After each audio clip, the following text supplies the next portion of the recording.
เมื่อเจ้าเมื่อป่อตายไปแล้วเนี่ยคนที่บอกควรคบมีสองประเภทเนอะก็คือแม่ห้างที่มีผัวตามผัวแล้วก็นานคนที่บวชมาแล้ว3 เตื้อเจ้าจะไปคบเป็นเพื่อนจะไปเอาเป็นเมียเนอะแม่ห้าง3 ผัวคนบวช3 เตื้อนี่นะมันไม่อย่างปอกมันคบก็ได้ปอกก็บอกคือเจ้าอย่าเนอะแล้วปอกเปิ้นก็ตายเมื่อปอกเปิ้นตายเนี่ยนอโพธิสัตว์เจ้าเนี่ยก็ให้หู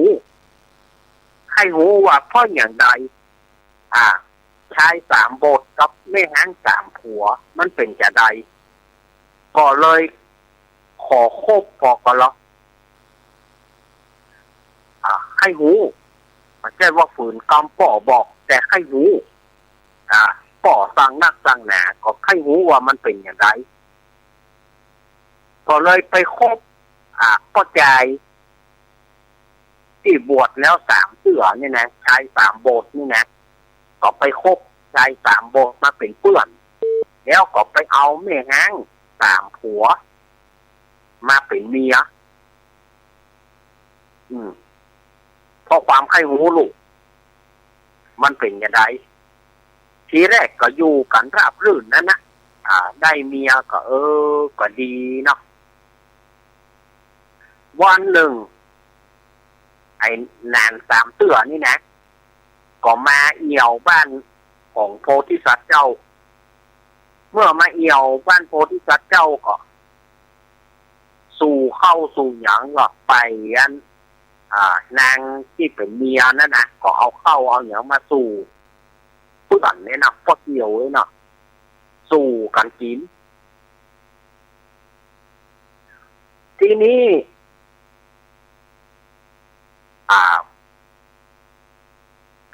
ก็กำลังนั่งกินข้าวกันทีนี้ส่วนในเมืองพาราณสี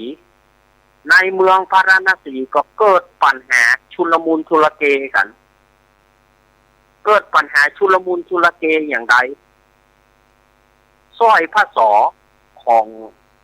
พระราชาสร้อยพระศอของพระเจ้าพรหมทัตเนี่ยสร้อยคอเนี่ยนะเอาง่ายเนาะสร้อยคอของพระเจ้าพรหมทัตเนี่ยหายทีนี้หมู่เสนาอมาตย์สตรีกองห้องเป่ากันกระจองงองเจ้าข้าเอ้ยไผลักสร้อยพระศอของพระเจ้าพรหมทัตไปไผลักไปขอให้เอามาคืนเนอะถ้าบอกเอามาคืนจะโดนยับนะ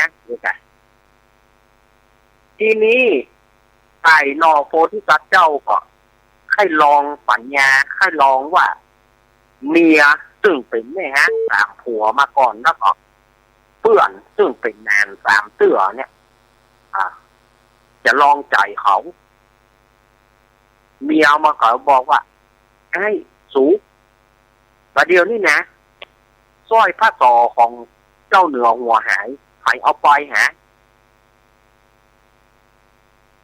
นอโพธิสัตว์เจ้าก็เลยบอกว่าข้าเนี่ยเอาไป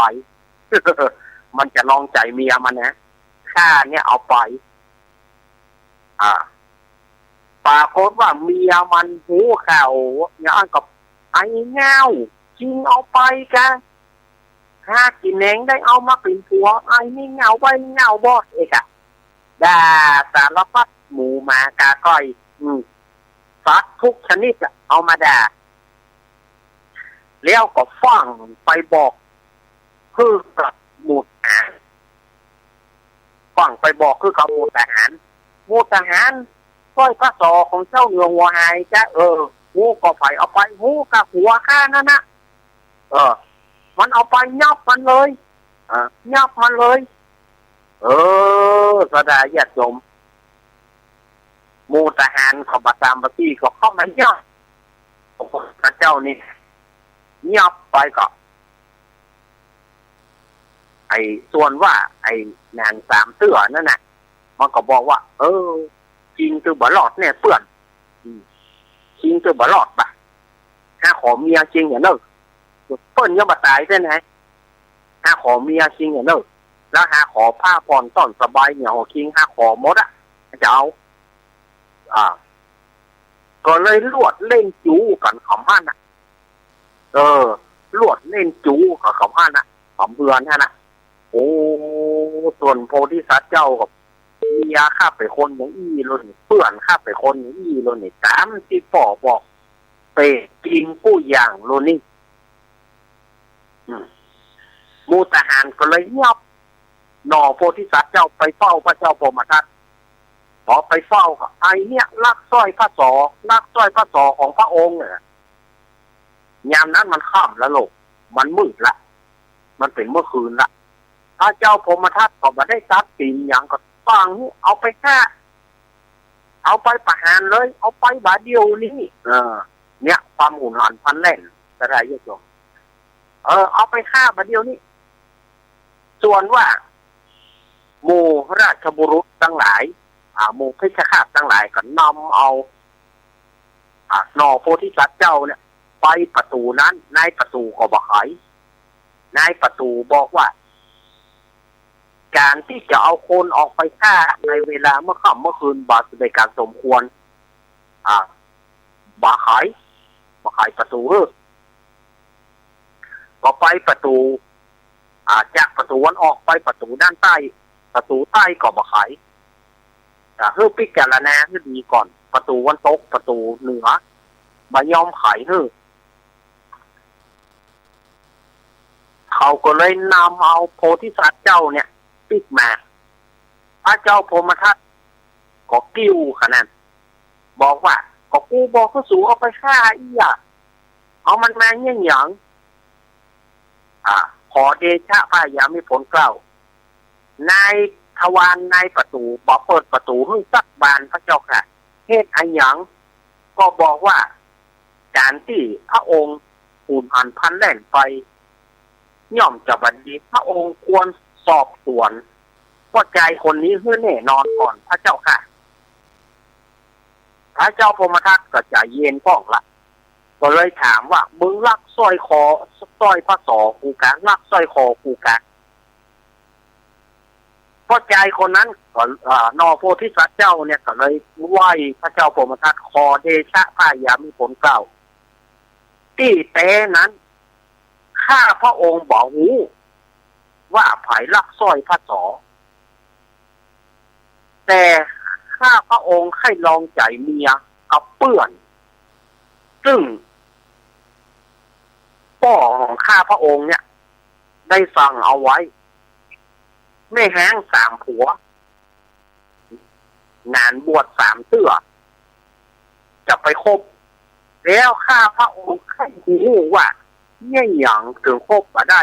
ข้าพระองค์ก็เลยลองใจเขาตอนที่ทหารประกาศว่าสร้อยพระศอหายข้าพระองค์ก็เลยจุเมียว่าข้าเนี่ยเป็นคนเอาไปพอว่าตาอันเมียกับหูนหันพันแล่นไปบอกคือทหารก็เลยมายับข้าพระองค์เขาก็เลยเอาข้าพระองค์มาเข้าเฝ้าพระองค์ก็สั่งให้เอาไปประหารแต่ว่ามันเป็นเวลาค่ำเวลามืดนายประตูก็เลยบอกให้ประตูอันนี้แหละพระเจ้าค่ะ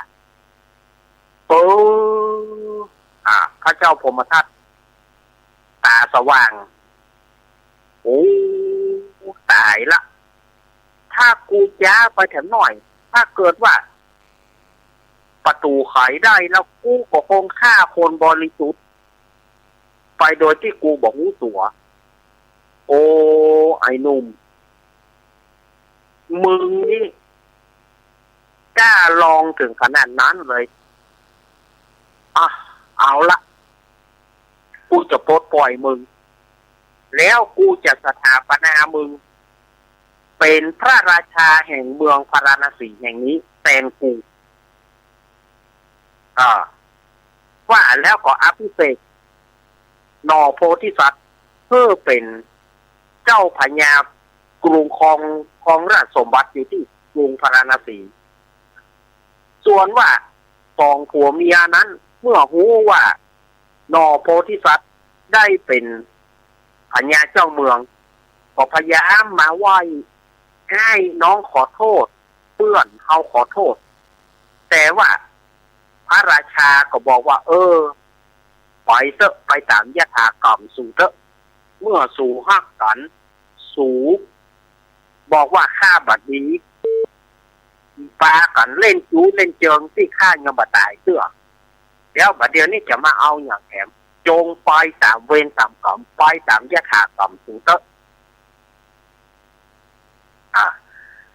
นอโพธิสัตว์เจ้าก็เลยได้ครองราชเป็นพระราชาในเมืองพาราณสีนั้นจนโดยทศพิราชธรรมเพื่อจำศีลกินทานเมตตาภาวนาไปจนถึงเสี่ยงอายุขัยอันนี้ก็คือเรื่องของปัจจัยสามบทไม่ยิงสามผัวอันนี้ถ้าไปฟังเรื่องนี้แล้วจะไปโคตรที่อาตมาเขาต้องทำความเข้าใจกันว่าอาตมาบ่ได้จ้วงจับบ่ได้ว่าทุกถอยแต่อาตมาเอาจากไปน้ำคำสอนเป็นนิทานชาดกอาตมาเอามาเล่าให้สถานญาติโยมฟังเนาะเขาบอกโคตรกันนะฟังแล้วก็คือฟังแล้วก็จะไปว่าคือกันเนอนี่ก็เป็นเรื่องของนิทานที่อาตมาได้เอามาเล่าให้สถานญาติโยมได้ฟังกันในวันนี้ช่วงนี้เนาะจักจั่นมันเริ่มฮ้องมาละแมงอีจ้าบางที่พวกก็ฮ้องอีจ้าบางที่พวกก็ฮ้องจักจั่นหน้านี้มันจะออกฮ้องคนว่ามันออกฮ้องเพลงเพื่อมันฮ้องเพลงมาได้กินอย่างเมากลับไปฮ้องเพลงอยู่วันยันค่ำส่วนอันว่ามดแง่มนั้นก็กลัวมาได้กินมดแง่มก็ฟังไปเอาเข้าที่มันตกมันเหี้ยน่ะกลัวว่าฝนตกแล้วมันจะงอกก็ไปเอาเข้าตกเข้าเหี้ยไปได้เข้าต่างๆมาก็เอามาไว้กับหางตัวเก่าเลยเอามาไว้กับหูของมันน่ะมดแง่มนี่นะเอามาไว้หูไว้หางจนเต็มจนเพื่อฝนตกมาหน้าฝนก็มีของกินอยู่ละบ่เดือดร้อนส่วนนั้นว่าจักจั่นมันก็ไปห้องจ้าอยู่นั่นนะจนถึงฤดูกาลเดือน8ฝนตกมามันจึงอยู่ท้องเมื่อมันอยู่ท้องมันก็หาอาหารมาได้ก็เลยไปขอกินกับมดแง่มว่าสหายเพื่อนเอ๋ยข้าขอกินข้าวหน่อยเถอะก็เข้าค่าเก็บมาไว้นี่ก็เพื่อค่ากับครอบครัวแล้วสู่ไปอยู่ที่ไหนข้าเมาไปห้องเพลงนะห้องเพลงแล้วช่วยสู่ได้ก็ไปห้องตั้งแต่เดือน6เดือน7เดือน8มาแล้วบัดเดี๋ยวนี้จะมาขอกินกับข้าบ่ฮื้อแล้วมดแง่มก็เลยบ่ฮื้อมันกินมันก็เลยบ่ได้กินกระถายญาติโยมมันก็เลยบ่ได้กินมดแง่มบ่ฮื้อมันกินนี่แหละมันก็เลยต้องมันก็เลยกวงบ่มีอย่างสักอย่างต้องกวงโคโลบ่มีอย่างสักอย่างบ่มีไส้บ่มีพุงนะมันไม่ได้กินอย่างลูกต้องกวงโคโลจักจั่นพอทอดไปตีต้องมันพอทอดกวงโคโลแต่อาตมาว่ามันเหี่ยวนี่นะอาตมาเช็ดอย่างเดียวว่ามันเอาน้ำจิ้มหน่อยมาเหี่ยว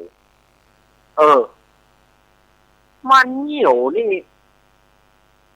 มันวันค่ำเป็นวันค่ำแต่นะสถานญาติโยมตามที่ก่อนดอกไม้ดอกเหลืองนั่นเนาะ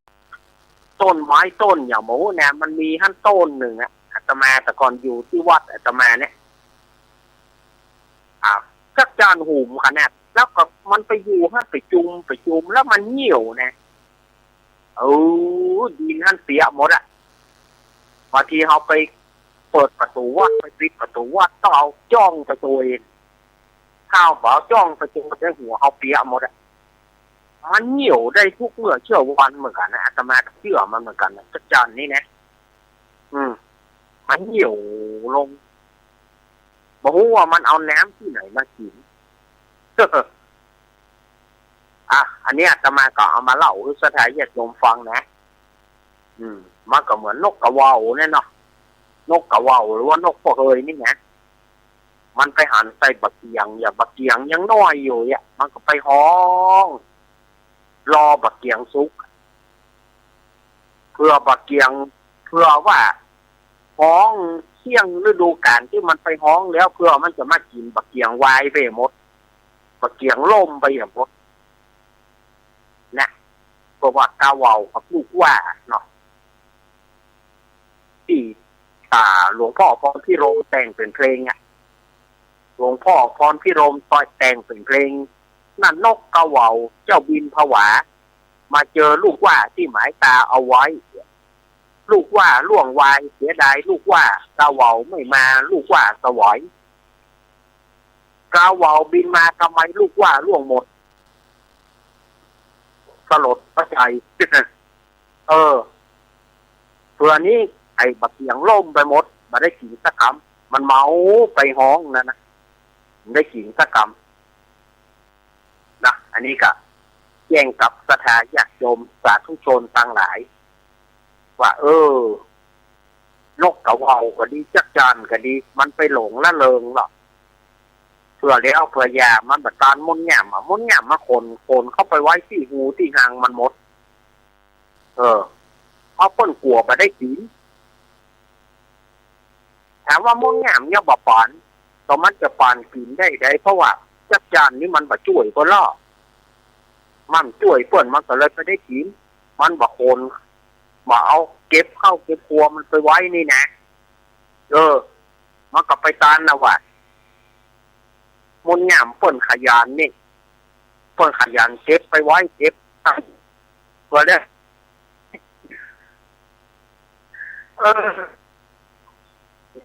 ญาติโยมสาธุชนต่างหลายเปรียบเหมือนคนเฮาประมาทละสาตัวยังนุ่มอยู่เนี่ยนุ่มอยู่เท่าค่อยไปวัดเหมือนเขาคนเฮานั่นแหละก็ได้สร้างบุญสร้างกุศลเท่าก่อนเท่ามาแล้วไปโคค่านาโมไปไหนก็ไม่ได้ละเท่ามาโคค่านาโมละเพื่อแล้วเพื่อยาอายุเพื่อแล้วเพื่อยาเท่าไปแล้วจะไปไหนก็ไปบรรลุละเนี่ยสถานญาติโยมจะไปเมาประมาทนะคนเฮานี่ตั้งอยู่ในความประมาทเพียงน้อยเดียวเมื่อใดก็รอก่อนอายุเฮายังบ่ถึงเวลาเตื้อเมื่อบ่ถึงเวลาเพิ่นแล้วเพิ่นอยากอายุเฮาโคคะนะโมไปแล้วเสียหัวเข่าไปละไปวัดนั่งแทบก็บ่ได้เก้าอี้ก็นั่งบ่ดีบางคนยังบ่ยอมรับนะเปิ้นไปนั่งเก้าอี้ก็หาว่าสูงกว่าตู้เจ้าก็ตู้เจ้าเปิ้นนั่งอาสนะเปิ้นสูงพอดีแล้วเปิ้นมีอาสนะที่นั่งแล้วเอาจะไปเทียบเปิ้นเขานั่งนะเปิ้นอนุโลมปฏิโลมเพราะว่าเขานั่งแทบบ่ได้เปิ้นก็มีการอนุโลมปฏิโลมแต่บางคนนะก็ยังบ่ให้ไปวัดนะไปวัดก็ไปนั่งบ่ดีต้องนั่งเก้าอี้ก็เนี่ยจะได้มันจำเป็นเนี่ยจะได้มันจำเป็นก็ต้องนั่งเก้าอี้นั่นแหละถ้าบ่นั่งเก้าอี้จะไปนั่งอย่างไรนะสถานญาติโยมเนี่ยบางคนประมาท มาให้ไปเมื่อใดก็เพื่อคนเท่าไปเอายังหนุ่มเผื่อเอายังหนุ่มเอาแล้วแห่งขาบ่เอื้ออำนวยและสถานญาติโยมเนาะอาตมาจะเปิดสายเนอะสถานญาติโยมอาตมาจะเปิดสายคือสถานญาติโยมได้โทรอู้กันนะวันนี้สถานญาติโยมอยู่จุดไหนตั้งใดก็ลองมันเข้ามาเนอะอาตมาวางสายคือสถานญาติโยมนะโทรมาเนอะ0837611775 0837611775โทรเข้ามาสถานญาติโยมอยู่จุดไหนตั้งใดโทรเข้ามาเนอะ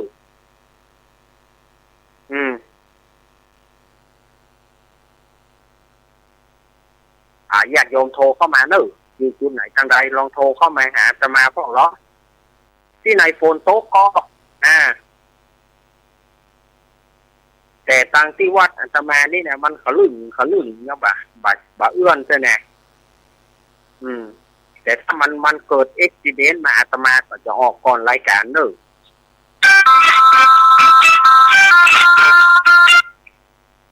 เจริญปอนแต่แค่แรก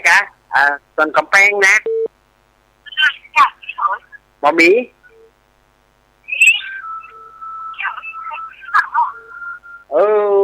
นะ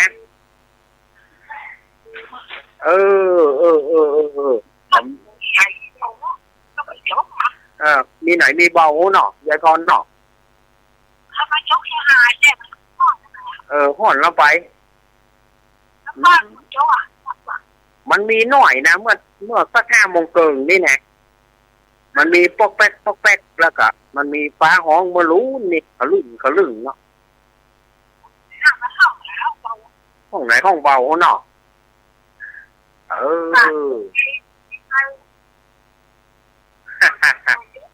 ยังไงครับถ้าพูดจะฟังยินดียายพรเนอะยินดียายครับยินดียายพรเนอะยายพรร้องงัวแดงสั่งกำแพงเชียงใหม่มาละยายพรว่าบะหมี่ตั้งเพศบะหมี่เนาะ08376117เจริญพรนั่น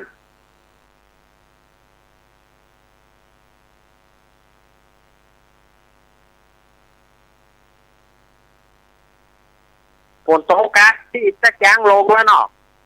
กลางลงแล้ว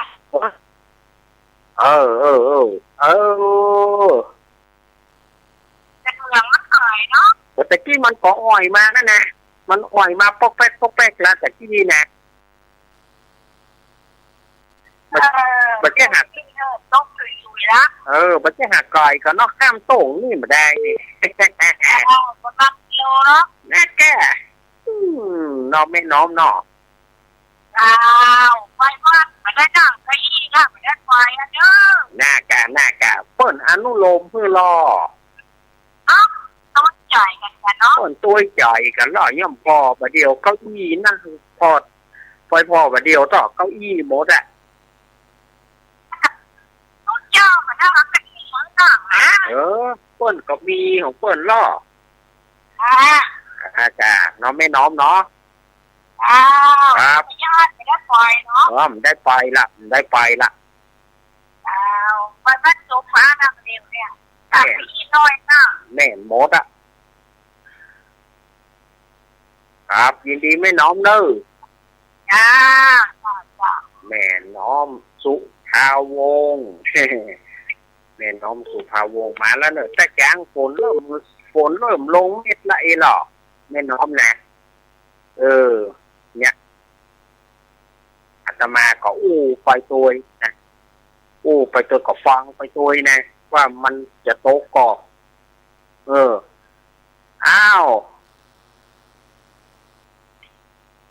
ไปที่จะโทรหาอาตมา0837611775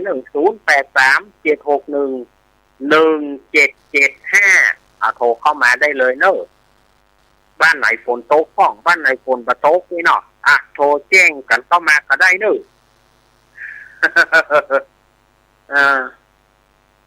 โทรมาแจ้งกัน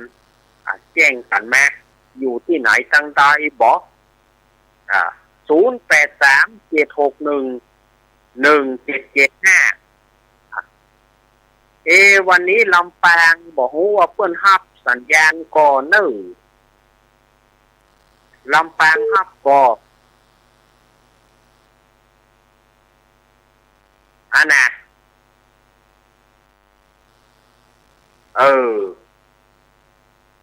ที่ไหน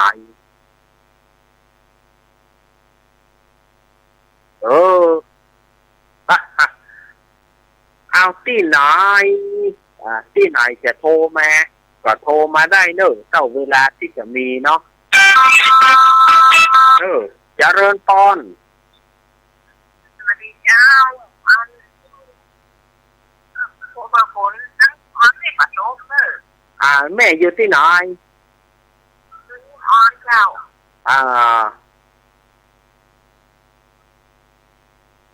แม่ว่าจะได้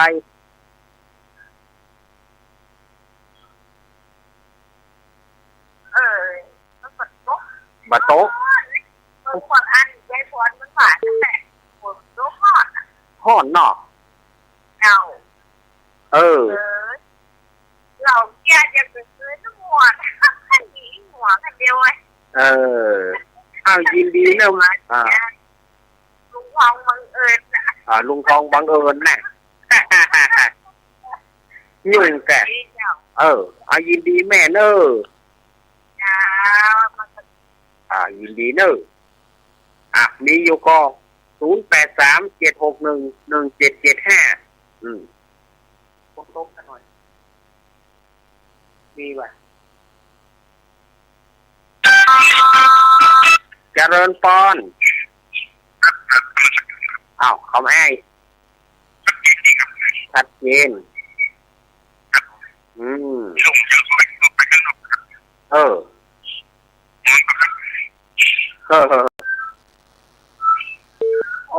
ขาให้ฟังอยู่นอกยินดีคำให้เนอะยินดีเนอะอีกเจริญพรเจ้าจากตั้งได้แล้วเจ้าหลวงตาเลี้ยวมันเลี้ยวหลวงตานมัสการอวสานนี่ติดบ้างไม่ติดสถานที่หรือเปล่านะมาตรไทยคือสถานที่ด้วยนะครับมันเป็นทุกโซ่ครับผมมันโซ่มันก็ไม่เยอะเรื่องแล้วมันก็ขนาดเท่าไหร่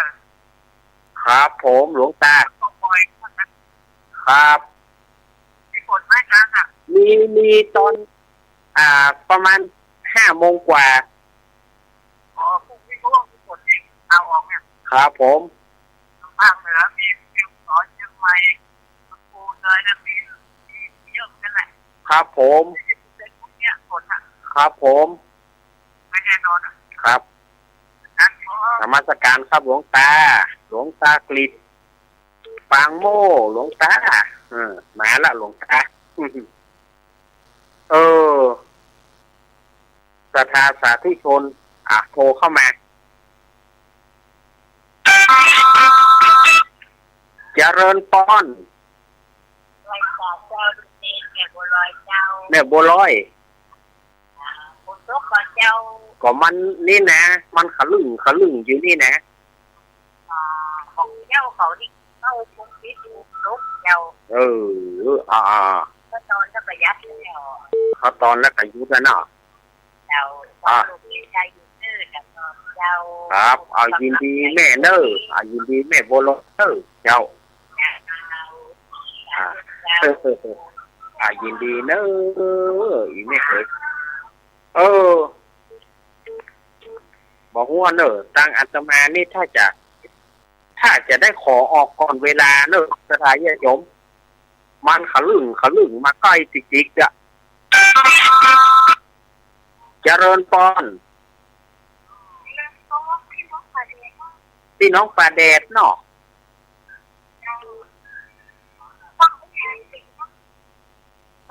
ปลาแดดในเวียงเนาะเอายินดีโยมเนอะยินดีเนอะถ้าจะได้ถ้าบอกเป็นท่าอาตมาจะขอเนอะก็ฟ้าลมขลึงมาจิกๆละอาตมาก็กลัวเนาะเจริญปอนติดแล้วเนอะ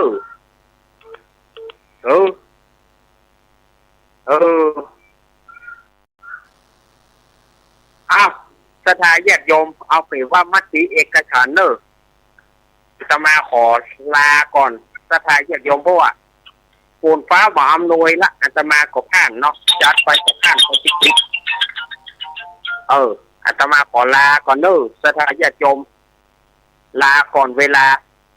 เพราะมันอันตรายเนาะถ้าอาตมาใช้ตั้งโทรศัพท์ตัวเนี่ยตัวมันอันตรายเนาะถ้าจะได้จะไปว่ากันเนอะเอาไว้โอกาสต่อไปค่อยปากันใหม่เนอะวันนี้สถาญาติโยมอยู่ดีมีสุขกันนะขอบคุณทุกเสียงสายขอบคุณทุกสถานีเนอะ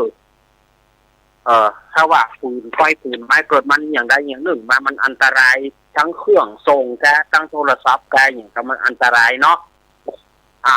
ขอลาสถาญาติโยมเพียงเท่านี้นะอภิวาทานาสีพิสนิจังวุฒาปัจจายิโนเจตารโรธรรมทันติอายุวโนสุขัง